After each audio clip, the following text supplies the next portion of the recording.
तो यहाँ पे सवाल में क्या कह रहा है, 128 को किस छोटी से छोटी संख्या से गुना करें कि गुणनफल परिपूर्ण घन हो जाए।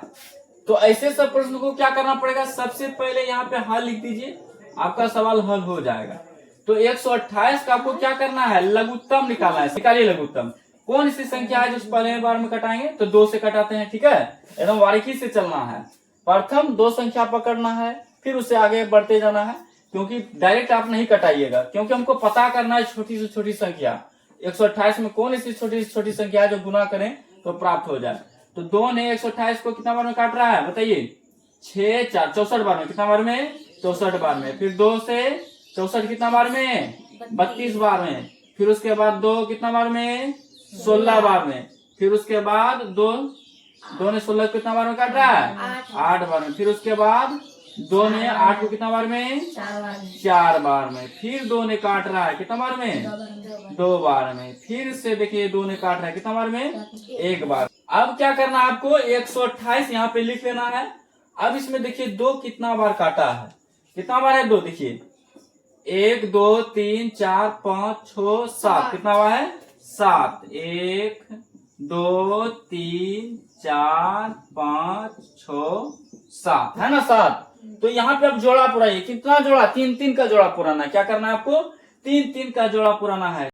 3 का जोड़ा यहाँ पुर गया, तो जिसका 3 का जोड़ा पुरेगा उसको क्या करेंगे हम यहाँ पे एगो लिख लेंगे, लिख लिए ना। फिर यहाँ पे देखिए 3 का जोड़ा पुर रहा है ना, इसको यहाँ पे गुना करके लिख लीजिए। उसके बाद जोड़ा पुर रहा है नहीं ना, तो अब यहाँ पे गुना कर दीजिए। 2 गुना 2 कितना हो गया 4। अब पता चल गया आपको, 4 से गुना करेंगे 128 में तो परिपूर्ण घन प्राप्त हो जाएगा। ये आपका आंसर हो गया, ठीक है। यहाँ पे क्या पूछ रहा है कि किस छोटी से छोटी संख्या से गुना करें कि गुणनफल परिपूर्ण घन हो जाए। तो आंसर आ गया आपका ना।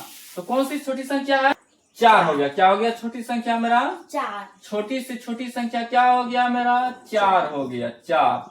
अब न है विश्वास तो सिद्ध करके देखेंगे। क्या करके देखेंगे, सिद्ध करके देखेंगे। जैसे यहाँ पे 128 में पूर्ण रूप से देखिए एगो छुटिया गया ना, यहाँ पे 128 में अगर 4 से गुना करेंगे तो जोड़ा पुरेगा, 3 3 का जोड़ा सभी में पुर जाएगा।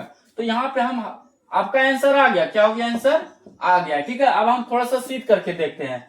128 में गुना करिए 4 से, कितना होगा आंसर, गुना करिए तो 4 गुना 8 कितना हो गया 8 चौके 32। 4 दूने 8, 8 3 कितना हो गया 11। उसके बाद 1 शेष बचा, 4 1 5, 500 कितना आ गया 12। अब 512 को क्या करना है आपको, लघुत्तम निकालना है। पता चल जाएगा आपका एकदम बढ़िया से। कौन चीज से कटाएंगे बताइए, 2 से कटाएंगे ना।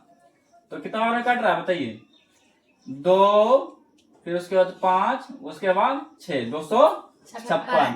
और कट रहा है 2 से, कितना बार में कट रहा है बोलिए 128। फिर 2 से कट रहा है ना 64। फिर 2 से कट रहा है ना 32। फिर उसके बाद 2 से कट रहा है 16।